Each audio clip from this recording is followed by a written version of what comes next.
눈 밑에 필러가 잘못 들어갈 경우에는 파랗게 비치면서 팔자 필러 했는데 와, 나 뭔가 좀 아바타 코일 겁니다. 코 중간에 소량만 넣어도 웃을 때 튀어나오는 용량, 소위 말하는 마녀턱이 되는 경우가 있습니다.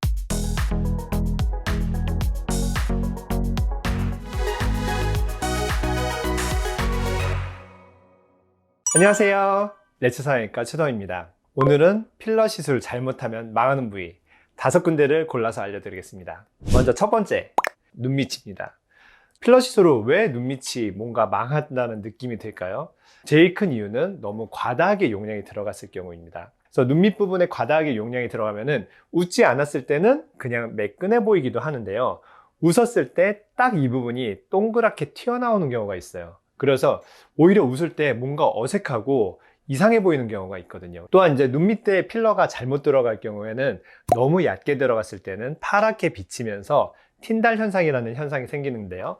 눈 밑에 다크서클이 고민이라서 필러를 맞았는데 오히려 파란색으로 비쳐 보이기 때문에 다크서클이 더 심화돼 보이기까지 합니다. 이뿐만 아니라 또 필러가 많이 들어갈 경우 얼굴이 좀 부어 보이기도 하고 그래도 나 얼굴이 그렇게 길진 않았던 사람인데 뭔가 요즘에 좀 길어 보여, 이런 분들도 좀 있으시거든요. 또한 필러가 많이 들어갔을 경우 동그랗게 조화로운 게 아니고 앞으로만 볼록 튀어나와서 이 또한 조화롭지 못하기도 합니다. 따라서 눈밑 같은 경우는 제 원칙은 소량 0.5cc 전후로, 그 다음에 두 번째로는 얕게 넘음으로써 생기는 웃을 때 튀어나온다든지 파랗게 보이는 부분을 없애기 위해서 깊이 넣는 테크닉을 사용한다면은 그래도 눈밑 필러 자체만으로도 굉장히 효과가 좋은 경우가 많습니다. 따라서 정확한 용량, 또 정확한 부위에 시술이 됐을 때는 굉장히 효과적인 부분이지만 자칫 잘못하다가는 얼굴이 전체적인 밸런스가 무너져 버리는 곳이기 때문에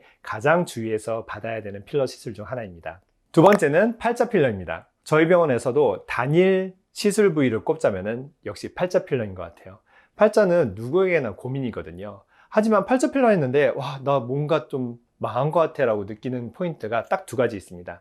첫 번째는 팔자 필러가 용량이 많게 또 깊숙이 들어갔을 때는 웃으면서 바깥으로 밀리는 현상이 있거든요. 나중에 되니까 만져지는 부위가 이 팔자의 오목한 부분이 아닌 그 윗부분에 볼록한 게 만져지게 됩니다. 두 번째 포인트는 팔자 필러를 했는데 또 과다하게 했을 때 이 윗부분까지 전체적으로 차면서 원숭이상이 되는 경우가 있습니다. 따라서 이런 원숭이상이 되거나 아니면 밀려서 올라가는 현상을 해결하기 위해서는 팔자 필러 또한 너무 과하지 않은 용량으로 적절한 위치에 밀려 올라가지 않는 적절한 위치에 이쁘게 시술된다면 또 팔자 필러만으로도 굉장히 큰 만족을 줄 수도 있습니다.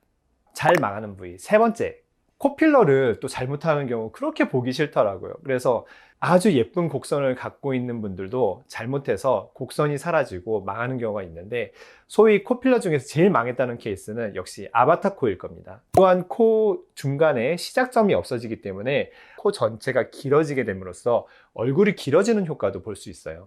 그래서 제가 생각하는 코필러는 웬만해서는 1cc를 넘지 말자. 그 다음에 특히 콧등에는 코 시작점을 중심으로 소량만 넣자가 제 원칙입니다. 그래서 저는 보통 콧대에는 0.3cc에서 0.4cc 그 정도 전후로 하고요. 저는 오히려 코끝에 집중을 하는 편입니다. 필러로도 코끝 조금 올릴 수 있습니다. 코끝이 올라가면 커브가 콧대를 조금만 세워도 예쁜 곡선, 버선코가 나올 수 있기 때문에 코끝을 조금 올린 다음에 콧대를 살짝만 높여주어서 자연스러움을 유지하는 게 제 코의 비결이라고 할 수 있겠습니다. 다음으로 또 필러로 해서 망하는 부위 네 번째, 저는 애교 필러도 정말 소량으로 하거든요. 그냥 단순히 모양만 생각할 수 없어요. 왜냐면 웃으면서 애교 자체가 올라오거든요. 그래서 웃으면서 올라올 때까지 생각해야 되기 때문에 소량만 넣어도 웃을 때 튀어나오는 용량까지 생각하면 0.1cc도 적은 용량이 아닙니다. 애교 필러를 평생 할머니까지 갖고 갈 수는 없거든요. 근데 필러가 많이 들어있는 동안은 피부가 확장이 되기 때문에 굉장히 얇아지게 됩니다. 그래서 필러를 뺐을 때 오히려 주름이 많이 생기는 경우가 있어서 수술로 젊은 나이인데도 불구하고 피부를 잘라낸 경우도 있거든요. 과한 용량이 들어가거나 혹은 잘못된 시술이 됐을 때는 또 망하는 케이스라고 볼 수 있겠습니다.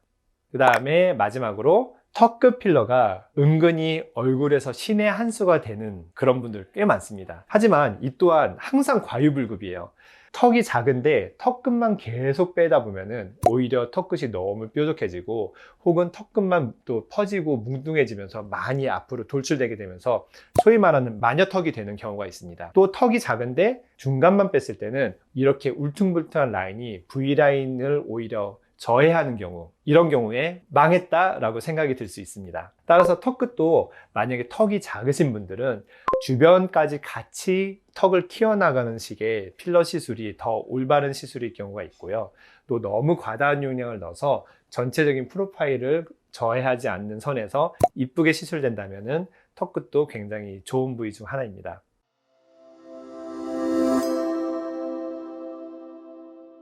저 필러 진짜 많이 하는데 아직까지 망했다는 케이스 없습니다. 예뻐질 수 있는 기회 놓치지 마시고 렛츠로 오세요. 감사합니다.